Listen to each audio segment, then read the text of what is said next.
ये चूहा इतना गरीब हो गया था कि एक ब्रेड को कागज से भी पतला काट के अपने दोस्तों को खिलाता है। लो भैया। हे प्रभु और एक बीज को बहुत सारे टुकड़े करता है। अरे दादा रे। इतना पतला ब्रेड देखकर ये बतख पगला जाता है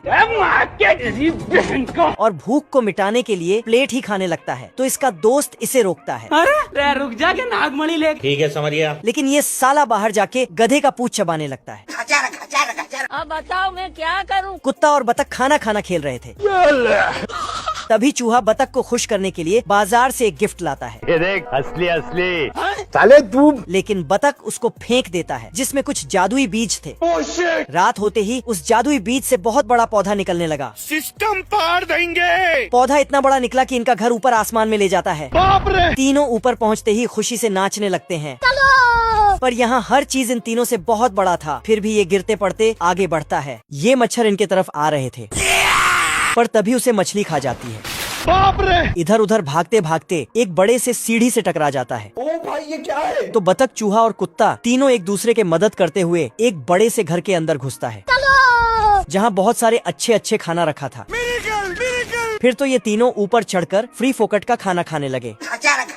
लेकिन ये कुत्ता तभी इस संदूक में एक खूबसूरत सी संगीत वाली लड़की दिखती है। तो ये तीनों इसमें झांकने लगता है। अरे बाप हो बाप। तभी यहाँ पर एक दानव का बच्चा खाना खाने के लिए आता है। आज तो मजा आने वाला है। तो डर के मारे सब खाना में ही छिप जाता है। अबे किधर है बे? साला चूहा तो ब्रेड के अंदर से निकलता है जिससे दानव उसे देख लेता है। बात। तो सबको पकड़ पकड़ के संदूक में डाल देता है। लेकिन चूहा बच जाता है। अरे नहीं भाई। फिर दानव ने संदूक में ताला लगाकर चाबी खाने की कोशिश की। ना। लेकिन फिर उसे जेब में रख दिया और संगीत सुनने लगा। तभी चूहा रस्सी लटकाकर चुपके से दानव के जेब से चाबी उठा के भागने लगता है। लेकिन काम बिगड़ जाता है। फिर भी किसी तरह चूहे ने वो चाबी हासिल करके नहीं। ऊपर चढ़ गया और अपने दोस्तों को आजाद किया। फिर वहाँ से भागने लगा और उस संगीत वाली लड़की को भी साथ ले जाने लगा। अब देख तू। पर चूहा जाते जाते थोड़ा मस्ती करने लगता है। मस्ती करते करते चूहा वहाँ से भागकर उस जादुई पौधे से नीचे भागने लगता है। साले तू। पर दानव इनके पीछे बिना नहा धो के पड़ जाता है। तभी नीचे से कुत्ता और बतख जादुई पौधे को काटने लगता है और काट के गिरा देता है। बाप रे। तो दानव का बच्चा नीचे टपक जाता है। फिर पूरे शहर में चूहे और उनके दोस्तों को ढूंढने लगता है। अबे किधर है बे? ये लड़की पीछे आते आते मगरमच्छ के मुंह में बैठ जाती है। फिर बाहुबली मगरमच्छ को पकड़ के हो गया से। अब छोटा बाहुबली मगरमच्छ को एक पंच में ही ये क्या हो गया? छोटा बाहुबली पर सवारी करके जंगल में लड़की फोटो खींच रही थी कि तभी शेर आके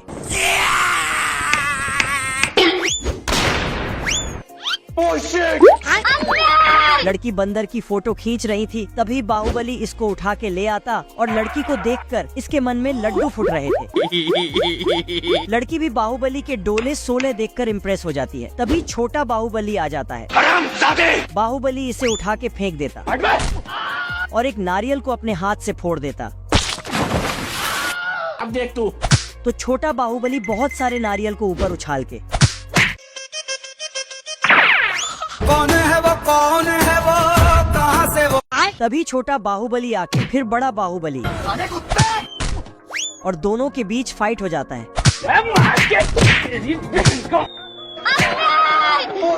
अरे दादा रे। शुतुरमुर्ग मुंडी नीचे करके ही भाग जाती।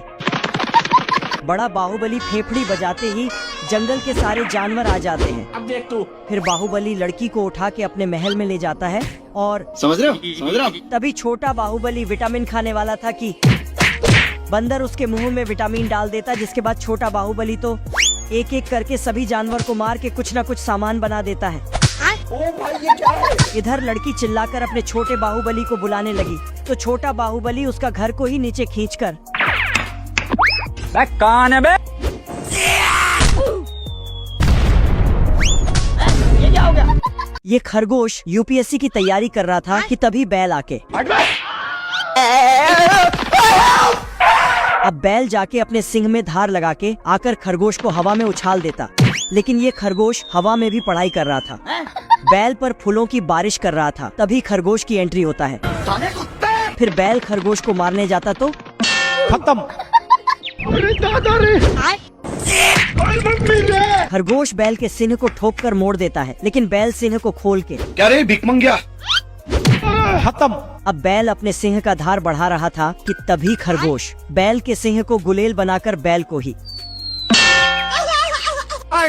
Love you. बैल फिर से सिंह का धार बढ़ाने में लग जाता। इधर खरगोश कपड़े में बंदूक छिपा कर रखता है तो बैल आके बंदूक ही लेके भाग जाता है। ये क्या हो गया?